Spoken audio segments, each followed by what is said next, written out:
O modelo mental atual, ele coloca a economia em primeiro lugar, as pessoas em segundo lugar e, por último, o planeta. Está equivocado. A gente precisa inverter esse modelo e colocar primeiro o planeta, o meio ambiente, a natureza, a sustentação da vida, em segundo lugar as pessoas e, por fim, a economia. Porque, na verdade, a economia depende das pessoas e do planeta.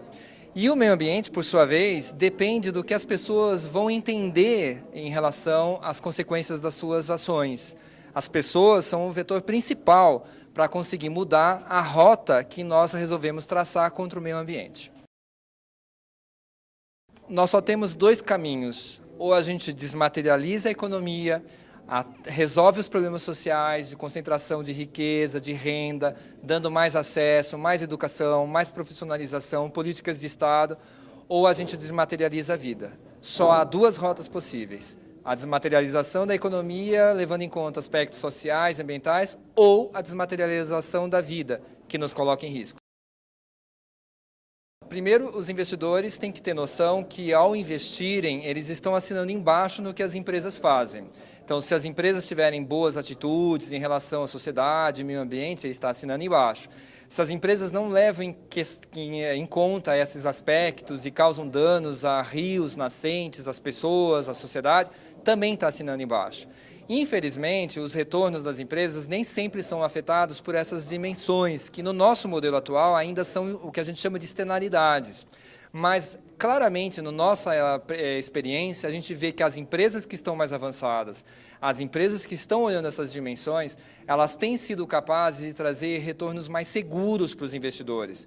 Então, o erro que não pode ser cometido mais é achar que, ao mudar para investimentos responsáveis, que olha essas outras dimensões mais completas da realidade, estaremos abrindo do retorno.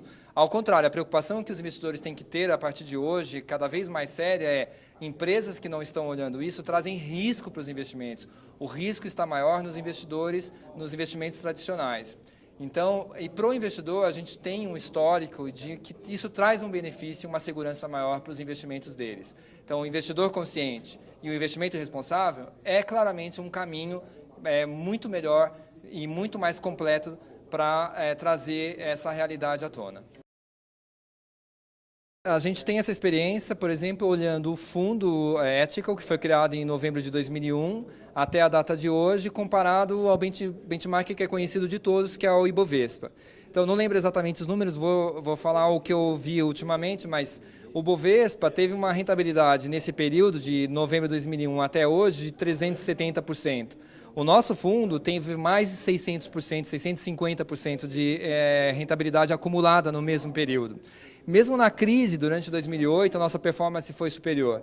Então, na verdade, até a questão da governança corporativa, que foi o principal aspecto da crise financeira global de 2008, tem que ser olhado pelos investidores. Então, assim, passa a ser um erro muito grande a não incorporação dessas dimensões nas decisões de investimentos, principalmente de investidores institucionais, como fundos de previdência privada, que está olhando o longo prazo, onde esses riscos claramente vão acabar se materializando. As empresas que serão vencedores no futuro são as empresas hoje que olham todas as dimensões da realidade, não apenas o aspecto financeiro.